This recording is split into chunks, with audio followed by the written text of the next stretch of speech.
원칙적으로는 가계약금이 단순히 선점 목적 또는 증거금 목적으로 지급이 되었다면, 즉 본계약이 체결되지 않았다면 원칙적으로 부당이득으로서 반환의 대상이 되게 됩니다. 가계약금의 반환 청구 요건에 대해서 살펴보면,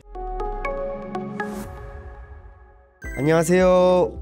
건평법률사무소 김건우 변호사입니다. 저는 부동산 그리고 재개발 재건축을 전문으로 하고 있고, 해당 분야가 대한변호사협회 전문 분야로 등록되어 있습니다. 오늘은 변호사님, 가계약금을 먼저 걸으라는 매도인의 이야기에 성급하게 가계약금을 먼저 넣고 돌아와서 생각을 해보니까 이건 아닌 것 같다 라는 생각이 들어서 이걸 어떻게 다시 물으려고 하는데, 가계약금을 돌려받을 수 있을까요? 라는 질문이 있어서 이에 관해서 말씀드려보고자 합니다.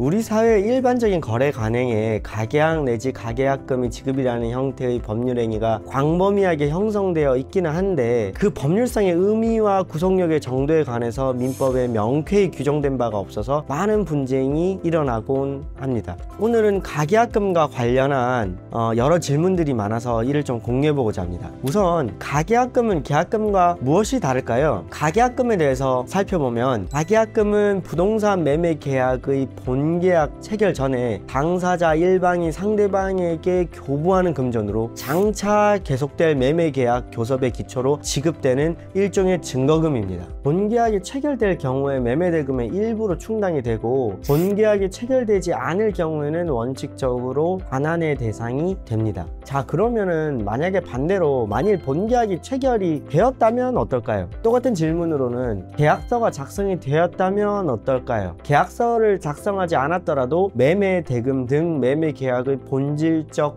내용에 해당하는 사항을 정한 경우에도 동일하겠습니다. 이 경우에는 가계약금이 아니라 계약금의 일부로 지급한 것으로 취급이 됩니다. 즉, 본계약이 체결된 경우에 가계약금은 원칙적으로 본계약의 계약금 일부로 충당이 되며 민법 제565조에 따른 계약금의 법적 성격을 갖게 됩니다. 따라서 지급된 금원은 해약금의 성질을 가지게 되고, 당사자 간에 다른 약정이 없는 한 당사자 일방이 이행에 착수할 때까지 교부자는 이를 포기하고 수령자는 그 배액을 상환하여 매매계약을 해제할 수 있습니다. 즉, 계약서를 작성하였다면 매수인은 매도인에 대해서 가계약금의 반환 청구가 어렵게 됩니다. 또 질문 하나 드려보겠습니다. 위 내용에서 본계약이 체결되어서 가계약금이 계약금의 일부로 전환이 된 경우라면, 그 경우에 계약금이 만약에 1억 원인 반면 가계약금이 1천만 원일 때, 현재 매수인은 가계약금인 1천만 원만을 지급하고 본계약이 체결된 상황이죠. 민법 제565조 제1항에 의거 매매계약을 해지하려고 하는데, 이때 매도인은 가계약금의 배액인 2천만 원을 매수인에게 반환해야 될까요? 아니면은 계약금의 배액인 2억 원을 매수인에게 반환해야 할까요? 라는 질문을 굉장히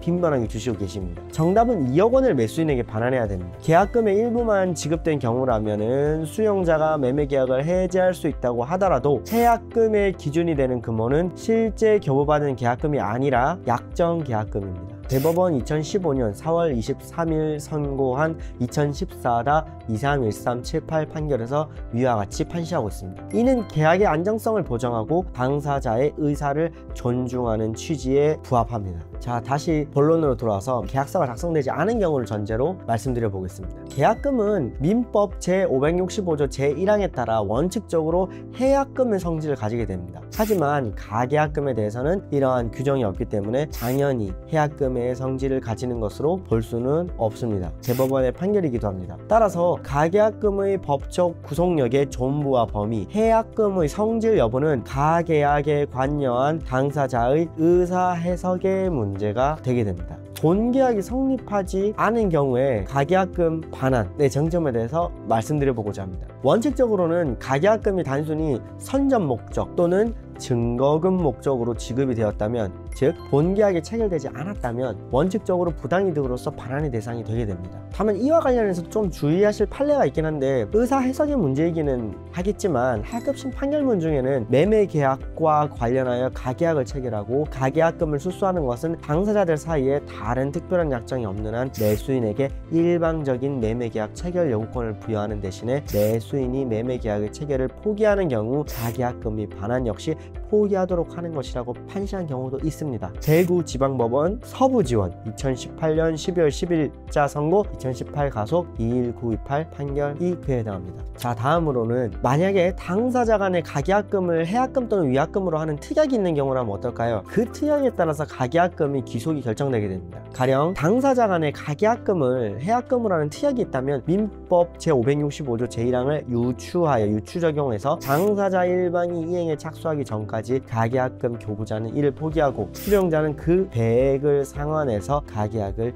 해지할 수도 있습니다. 이상의 내용을 전제로 해서 가계약금 반환 청구를 어떻게 하면 가능한지 그런 요건들을 좀 정리해 보도록 하겠습니다. 가계약금의 반환 청구 요건에 대해서 살펴보면, 첫째, 본계약이 성립하지 않았어야 됩니다. 둘째, 가계약금을 해약금 또는 위약금으로 하는 특약이 없었어야 합니다. 셋째, 가계약금 교부자가 정당한 이유 없이 본계약의 체결을 거부하지 않을 것이라는 요건이 필요합니다. 다만 제일 마지막 요건과 관련해서는 대구지방법원 서부지원 판례에 따른 것이기 때문에 법원에 따라 요구되지 않는 요건일 수도 있습니다. 자, 가계약금 반환 청구가 인정되는 경우는 이상의 내용을 바탕으로 당사자 간의 본계약을 체결하지 않기로 합의한 경우, 매도인의 귀책 사유로 본계약이 체결되지 않은 경우, 가계약 당시 합의한 조건과 다른 조건을 매도인이 요구하는 경우, 이러한 경우들에는 가계약금의 반환 청구가 인정될 가능성이 매우 높습니다. 따라서 가계약서 작성 시 어떤 점을 유의해야 될까요? 따라서 본계약이 체결되지 않을 경우에 가계약금이 기속 등에 관한 사항을 명확하게 규정하실 것을 추천드립니다.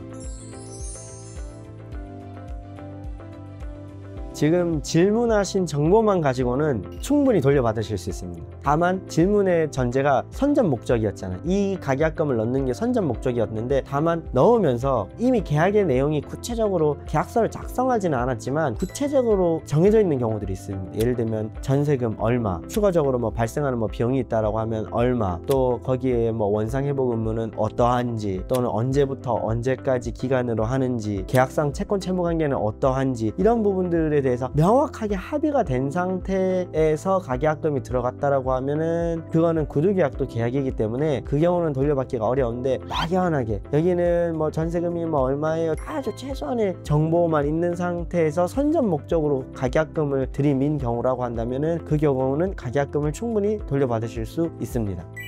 중요한 계약을 앞두고서는 부동산 전문 변호사의 자문을 받아보시는 것도 추후 발생할 법률 리스크를 방어하고 시간과 비용을 절약하는 좋은 방법이 됩니다. 네, 구독과 좋아요도 눌러주시고 궁금증 있으시면 댓글 달아주셔도 되고, 또 블로그도 운영하고 있으니까 부동산, 재개발, 재건축과 관련된 많은 정보들 찾아보고 싶으시면 건평법률사무소 블로그도 방문하셔서 많은 정보들 확인해 주시면 감사하겠습니다. 네, 이상입니다. 감사합니다.